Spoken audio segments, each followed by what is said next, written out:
Die 33-jährige Natalia M. soll ihre 3 Babys umgebracht haben. Ich hatte damals das Gefühl, dass sie kein schlechtes Gewissen hatte. Der Fall erschüttert den kleinen Ort in Mittelhessen. Die hat das alles nicht gejuckt.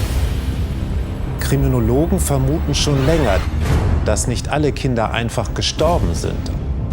Von einem Verbrechen sind wir eigentlich in allen 3 Fällen nicht ausgegangen. Es sprach nichts gegen die Zuordnung zum Phänomen des plötzlichen Kindstodes. Das war ja eine ganze Zeit lang unklar, dass es hier um einen Kriminalfall ging. Also wir sind von einem wirklich tragischen Schicksalsschlag einer Familie ausgegangen. Es kann sein, dass es sich hier um Tötungsdelikte handelt. Es kann aber auch genauso gut sein, dass das eine ganz natürliche Erklärung hat.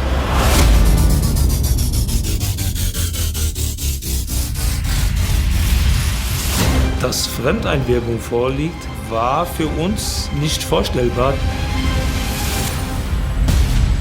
Konkreten Beweis dafür hatten wir bis zu diesem Tag nicht. Wer ist dafür verantwortlich? Wer hat wann was getan?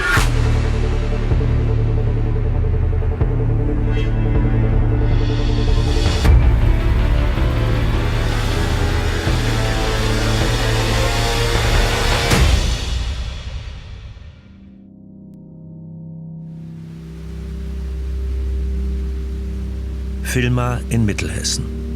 Ein malerischer Ort an der Lahn. Der 7. Oktober 2004 ist für die gut 6.000 Einwohner der Gemeinde zunächst ein ganz normaler Mittwoch. Bis die Notfallseelsorge plötzlich einen Notruf aus der Matheiser Straße erreicht, die gleich hinter der Pfarrkirche St. Peter und Paul liegt.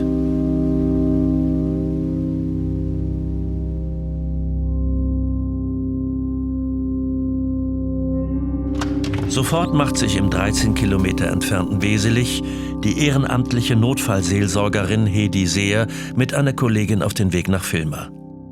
Ein plötzlicher Kindstod ist immer eine besonders dramatische Situation, weil man Eltern vorfindet, die das Ganze gar nicht verstehen können. Sie haben ihr Kind vor ein paar Stunden noch ins Bettchen gelegt, nehmen es jetzt raus und es lebt nicht mehr. Das können keine Eltern verstehen, dass dieses Kind, was sie so liebevoll aufgenommen haben, nicht mehr leben soll. Und das ist sehr dramatisch, ja.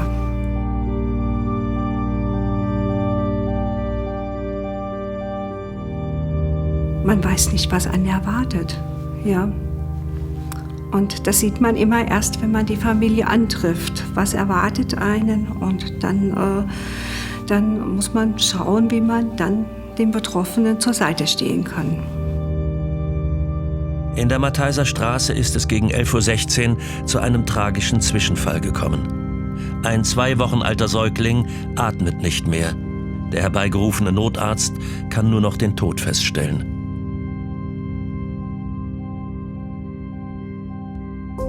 Wenn ein Mensch stirbt, dann muss ein Arzt die Todesbescheinigung ausstellen. Das dient zum einen dazu, festzustellen, dass ein Mensch wirklich tot ist und es keine Hoffnung auf Rettung mehr gibt. Und es dient dazu, die Todesart festzustellen, also ob es ein natürlicher oder unnatürlicher Tod ist.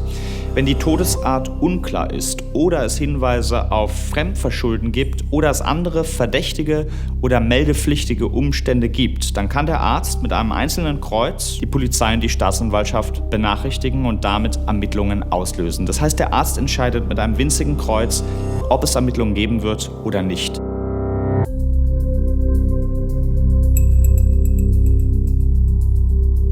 Wir wurden auf der Dienststelle in Kenntnis gesetzt, dass in Vilma in einer Familie zum plötzlichen Kindstod kam.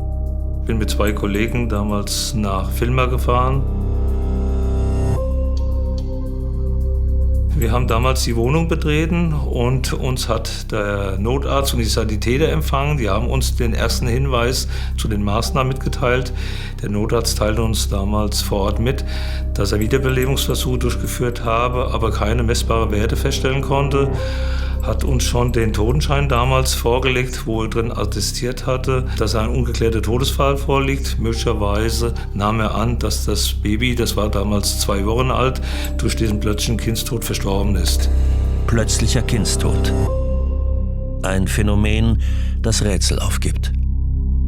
Wir haben dann anschließend diesen Säugling vom Notarzt übergeben bekommen. Er hat ihn damals auf die Wohnzimmercouch gelegt. Der Kollege und ich haben den Leichnam von Kopf bis Fuß exakt präzise begutachtet und haben dort auch keine Feststellung machen können. Auch anhand der Wohnung, diese Begutachtung der einzelnen Zimmer, ist uns keine Besonderheit aufgefallen, die in Richtung einer Fremdeinwirkung hindeuten würden.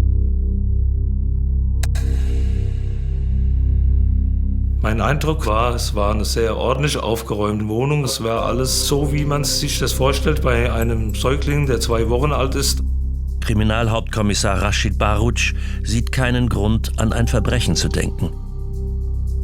Sowohl bei der Vernehmung der Eltern als auch bei den Todesermittlungen vor Ort muss man natürlich immer berücksichtigen, dass beides möglich ist. Es kann sich hier um ein Tötungsdelikt handeln.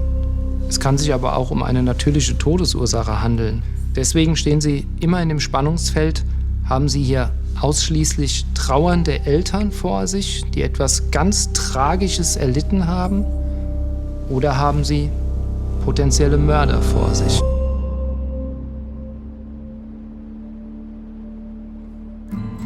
Die Mutter, muss man dazu sagen, die war zu diesem Zeitpunkt erst sehr kurz in Deutschland. Die Deutschkenntnisse von der Mutter waren damals sehr spärlich. Das heißt, sie hat wenige Angaben gemacht. Ich kann mich daran erinnern, sie saß dort in der Ecke und hat in sich reingekauert. Sie stand unter Schock. Jeder verarbeitet den Tod etwas anders. Der eine weint, der andere sitzt sehr ruhig in der Ecke und ist schweigsam. Es war noch Verwandtschaft vor Ort, die sehr traumatisiert war von dieser Situation. Vor allen Dingen war ja auch der Vater noch nicht dabei. Das war ein wichtiger Punkt, der das Ganze noch mal dramatischer gestaltete. Das Wichtigste ist für die Angehörigen da zu sein in den ersten Stunden, wo sie Unfassbares erleben und einfach aufgefangen werden können von uns. Wie üblich in solchen Fällen wird der Babyleichnam noch am selben Tag zur Obduktion in die Rechtsmedizin gebracht. In Gießen soll nach der Todesursache geforscht werden.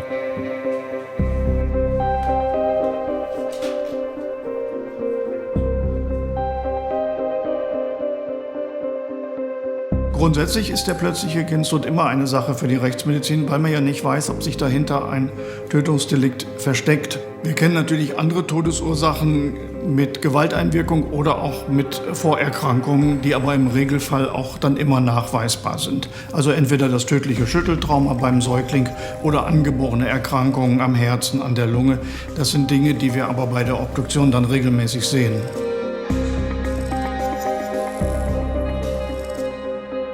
Bei dem Kind war schon bei der äußeren Leichenschau alles unauffällig. Also es gab da keine Zeichen für eine Gewalteinwirkung, keine Hautverfärbungen, keine Hämatome. Und auch bei der dann inneren Leichenschau waren keine Verletzungen festzustellen. Es gab bei der Obduktion keine Befunde, die Zweifel geweckt hätten, dass es nicht ein plötzlicher Kindstod ist. Es gab nichts, was uns hätte misstrauisch machen müssen.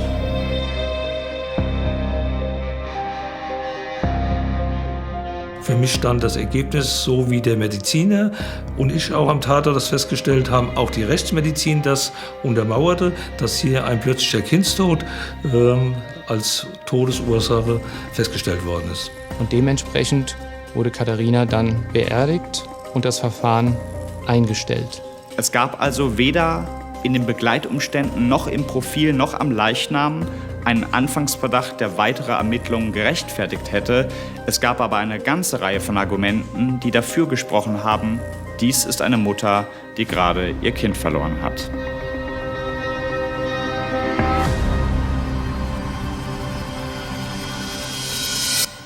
Wenn das Baby am Morgen tot im Kinderbettchen liegt, der plötzliche Kindstod. Seine Ursachen sind den Medizinern bis heute ein Rätsel. So schrecklich der plötzliche Kindstod für Eltern ist, Kriminologen vermuten schon länger, dass nicht alle Kinder einfach gestorben sind. Einige werden getötet. Betroffen vom plötzlichen Kindstod können Kinder bis zum Alter von 3 Jahren sein. Die Rechtsmediziner, allen voran Dr. Reinhard Detmeier, gelangten durch ihre Forschungsarbeit nun an neue Erkenntnisse. Der klassische plötzliche Kindstod ist das zu früh geborene männliche Säugling, der nach längerer Schlafphase in überwärmter Position in Bauchlage gefunden wird, wo ein oder beide Elternteile rauchen. Das sind so die entscheidenden Risikofaktoren. In Deutschland werden jedes Jahr fast 800.000 Kinder geboren. Bei etwa 150 bis 200 von ihnen kommt es zum plötzlichen Kindstod, schätzen Rechtsmediziner. Was die eigentliche Ursache der Erkrankung angeht, war man auch in den 90er Jahren nicht sehr viel weiter, ist es im Grunde auch heute noch nicht.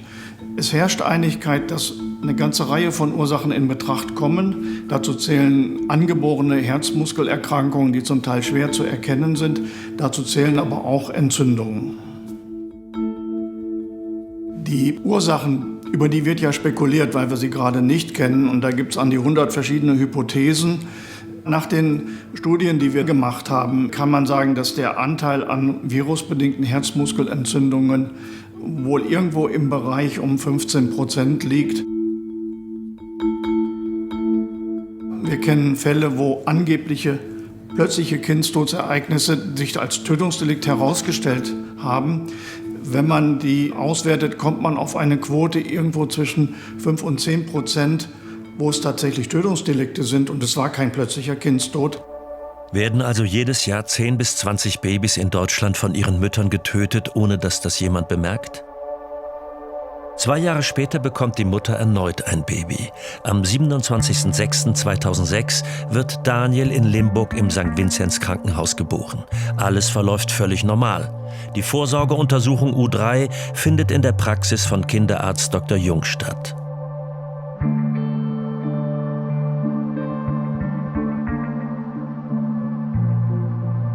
Die Mutter kam zum ersten Mal zu einer Vorsorgeuntersuchung.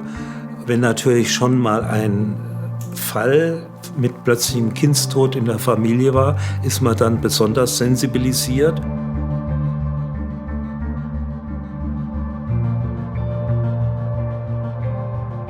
Das war damals ein ganz gesundes Kind in einem Alter von 3-4 Wochen und Reflexe normal. Es gab überhaupt keine Hinweise, dass die Mutter das Kind irgendwie vernachlässigt hätte. Es hatte auch keine blauen Flecken. Wäre uns alles aufgefallen. 6 Wochen später aber geht in Villmar ein Notruf bei der Rettungsleitstelle ein. Atemstillstand bei einem Baby in der Matheiser Straße. Der herbeigerufene Notarzt kann nur noch den Tod des Säuglings feststellen.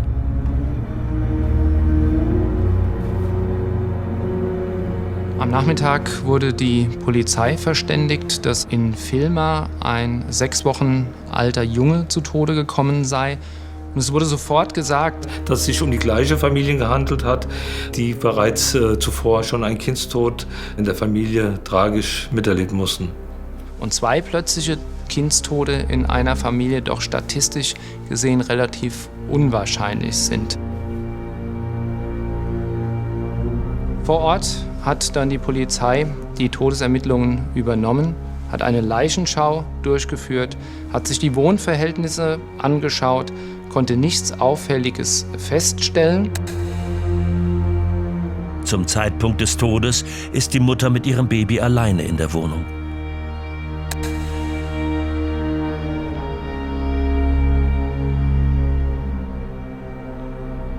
Dann wurde die Mutter, Natalia M., befragt, wie alles passiert ist.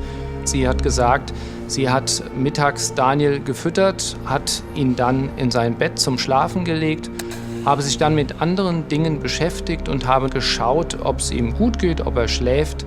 Und dann habe sie festgestellt, dass er aus der Nase blute. Sie habe ihn aus dem Bett genommen und habe gemerkt, dass er kalt gewesen sei. Daraufhin habe sie dann sofort ihre Mutter verständigt, den Ehemann verständigt, selbst Rettungsbemühungen unternommen. Es kam dann der Notarzt, der mit einem Rettungshubschrauber gekommen war. Der konnte jedoch nur noch den Tod des Kindes feststellen. Sämtliche Reanimationsmaßnahmen haben nicht zum Erfolg geführt. Auch Daniels Leichnam wird in das Rechtsmedizinische Institut nach Gießen gebracht. Bei dem zweiten Kind war ja zunächst mal die Besonderheit, dass es überhaupt der zweite Todesfall bei biologisch identischen Eltern ist. Das ist für uns schon Anlass, misstrauisch zu werden. Bei dem Kind gab es auch einige Auffälligkeiten in Umgebung der Atemöffnungen, Verfärbungen, Hautvertrocknungen. Das könnte ein Hinweis darauf sein, dass Daniel möglicherweise mit einer sanften Bedeckung erstickt worden sein könnte. Und wir können dann im Nachhinein auch nicht mehr unterscheiden, sind das jetzt Auffälligkeiten durch eine vorangegangene Tötung oder sind das Auffälligkeiten, die durch den Notarzt und die Rettungsdienstkräfte gesetzt wurden. Und wir haben ja dann auch bei dem zweiten Kind, bei der weiteren Obduktion, keine auffälligen Veränderungen mehr gefunden. Nichts für eine Gewalteinwirkung, sodass am Ende eine ähnliche Situation war wie bei dem ersten Kind. Es sprach nichts gegen die Zuordnung zum Phänomen des plötzlichen Kindstodes. Obwohl wir misstrauisch schon waren damals, gibt es gelegentlich Fälle, wo auch in einer Familie der plötzliche Säuglingstod, plötzliche Kindstod zweimal vorkommt. Es ist ungewöhnlich, es ist selten, aber es ist auch nicht ganz ausgeschlossen. Und wenn Sie diese beiden Fälle miteinander vergleichen, so war das doch sehr eindeutig. Damit konnte man nicht vor Gericht gehen und irgendetwas irgendwem beweisen.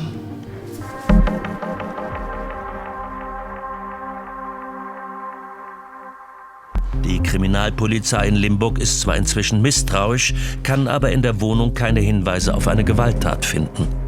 Kriminalhauptkommissar Rashid Baruch legt den Fall zur Seite. Wir haben zweimal durch die Mediziner, die ihr Spezialwissen durch Obduktion angewandt haben, vermittelt bekommen, dass keine Fremdeinwirkung vorliegt. Unsere Ermittlungen haben ergeben, es gibt keinerlei Anhaltspunkte für eine Tötung. Jetzt stellen Sie sich vor, ich würde die Mutter als Zeugin zur Dienststelle nochmal vorladen und würde sie im Rahmen dieser Zeugenvernehmung belehren, dass sie sich möglicherweise eine Straftat verdächtig gemacht hat. Die Frau hat 2 Kinder verloren, leidet vermutlich erheblich unter diesem Verlust. Und dann kann ich als Polizeibeamter, gab es keine Anhaltspunkte, so mit einem Opfer umzugehen. Man ging zu dieser Zeit damals wirklich von einem tragischen Familienunglück in dieser Familie aus.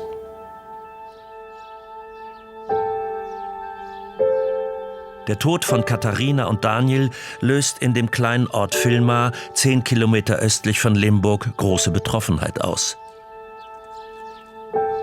Auch der Hausarzt der Familie, Dr. Schneider, ist 2006 fassungslos.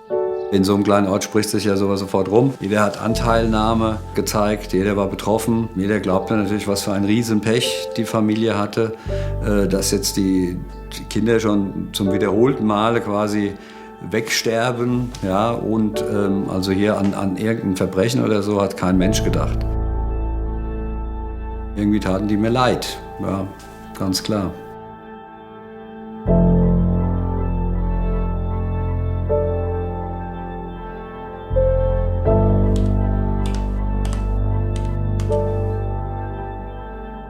Die Familie war Patient schon bevor diese ganzen Ereignisse stattfanden und das waren ja Spätaussiedler. Ich kannte die Frau auch schon, der Mann kam danach. Auch die Mutter, Schwiegermutter und Oma, die waren alle irgendwie bekannt. Nette, unauffällige Menschen aus der Nachbarschaft. Sollte man dieser Familie mitten in Villmar ein Verbrechen unterstellen? Die Obduktionsergebnisse sind leicht auffällig, aber nicht eindeutig. Die Wahrscheinlichkeit spricht gegen sie, aber die Begleitumstände und die Art und Weise, wie sie sich verhält, spricht für sie. Und hier kommt der sogenannte Halo-Effekt ins Spiel. Der Halo-Effekt ist eine kognitive Verzerrung in der Art und Weise, wie wir Menschen beurteilen.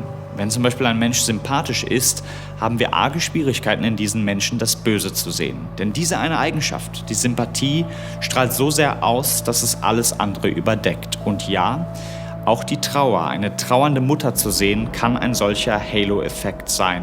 Halo heißt wörtlich Heiligenschein. Also wie ein Schein, der sich über alles legt, sodass man ab diesem Punkt arge Schwierigkeiten hat, in dieser trauernden Mutter das Böse zu sehen. 3 Jahre später nimmt der Fall eine Wendung. Am 20. März 2009 bekommt Natalia M. ihr 3. Kind, Dennis. Aufgrund der tragischen Vorgeschichte wird der Junge sofort nach der Geburt zur Beobachtung in eine Spezialabteilung verlegt.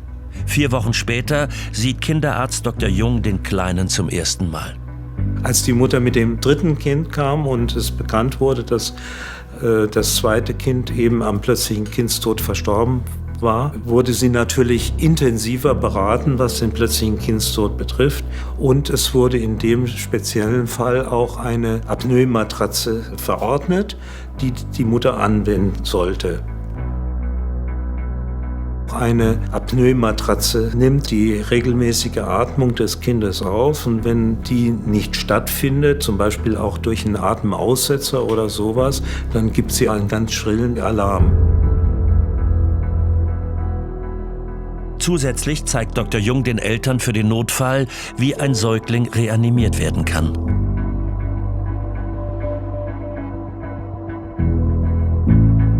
Ein Säugling zu reanimieren ist wesentlich schwieriger, weil die Verhältnisse sehr klein sind. Man kann allerdings Mund-zu-Mund-Beatmung machen, muss das Kind überstrecken und eben pumpen. Nicht zu stark, man nimmt also nur die beiden Daumen und drückt halt kräftig. Der Brustkorb ist ja auch viel weicher als beim Erwachsenen.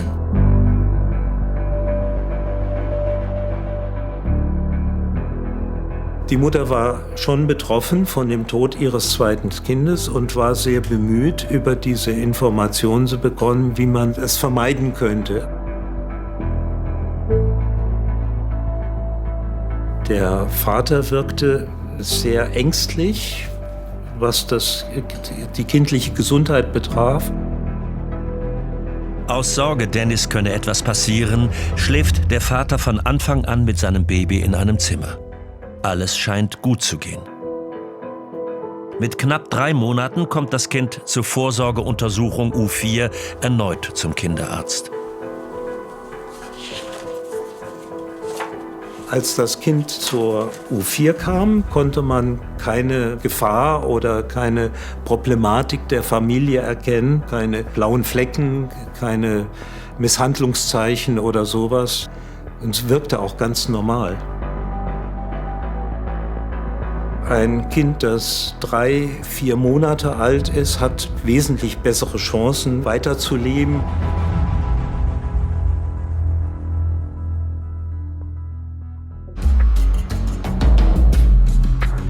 Sollte der kleine Dennis mehr Glück haben als seine beiden Geschwister? Ich bin morgens angerufen worden und sollte gezielt eine Leichenschau vornehmen, so dass von vornherein eigentlich klar war, dass ich einen toten Säugling vorfinden werde.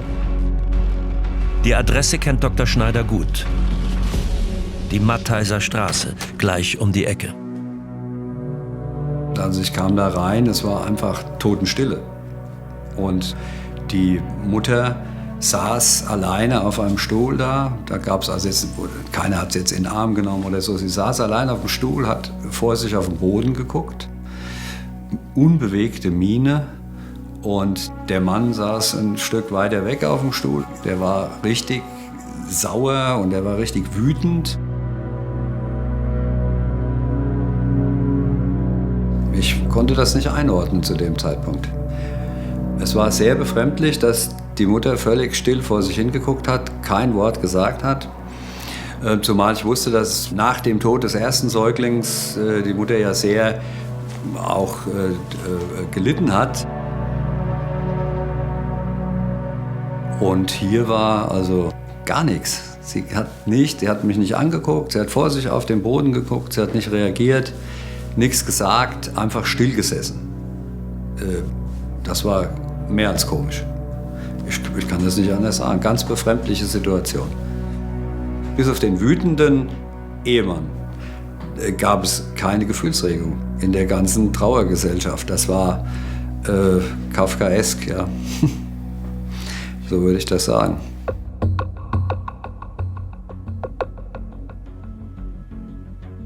Kann es tatsächlich sein, dass in der Familie innerhalb von 5 Jahren alle 3 Babys den plötzlichen Kindstod sterben?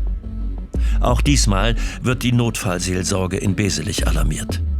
Dass Angehörige reagieren auf die Stresssituation und toben oder weinen oder sich still in eine Ecke verkriechen, das ist etwas ganz Normales, Ursprüngliches, was wir alle in uns haben. Ja? Ein Mensch reagiert so und der andere halt völlig anders. Ja? Also wir sind von einem wirklich tragischen Schicksalsschlag einer Familie ausgegangen. Wir haben einfach gedacht, diese Familie hat ein besonderes Schicksal auferlegt bekommen. Und als wir vor Ort dann erfahren haben, das ist jetzt das 3. Kind, was verstorben ist, da war natürlich das Mitgefühl noch mal gesteigert einfach.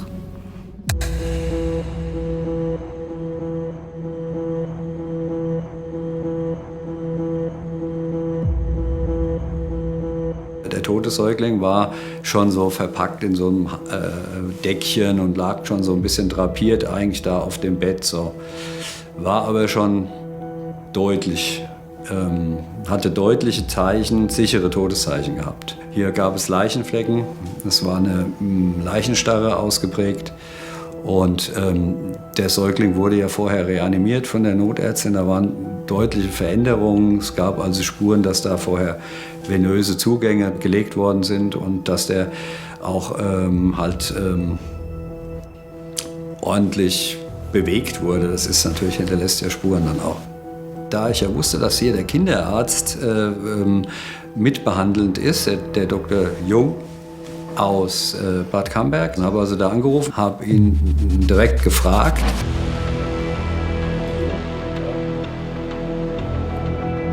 Ich habe das Gefühl gehabt, dem fällt da irgendwie was da in seiner Praxis. Der war sowas von den Socken, das gibt es nicht. Das ist ein total gesundes Kind. Das war erst vor ein paar Tagen in der Uniklinik. Und wie kann das nur sein? Und der hatte doch eine Klingelmatte gehabt, der war doch überwacht.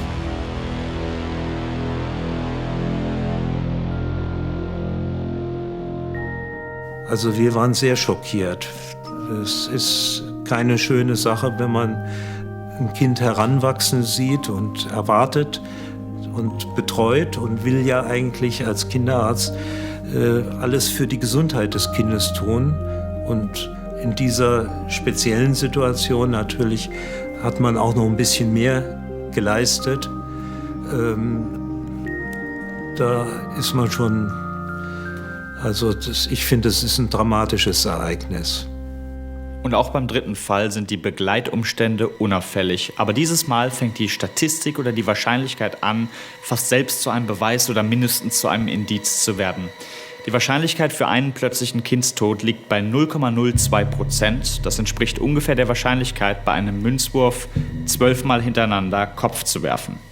Die Wahrscheinlichkeit für 2 plötzliche Kindstode bei gesunden Eltern ohne Vorerkrankungen entspricht ungefähr der Wahrscheinlichkeit, 25 Mal hintereinander bei einem Münzwurf Kopf zu bekommen. Und die Wahrscheinlichkeit für 3 plötzliche Kindstode bei gesunden Eltern ohne Vorerkrankungen entspricht der Wahrscheinlichkeit, bei einem Münzwurf 37 Mal hintereinander Kopf zu bekommen. Das ist nicht nur unwahrscheinlich, das passiert nicht. Es muss hier eine andere Erklärung geben. Entweder eine medizinische Erklärung, ein besonderer Gendefekt oder es waren Tötungsdelikte. Zufall kann dies nicht mehr sein.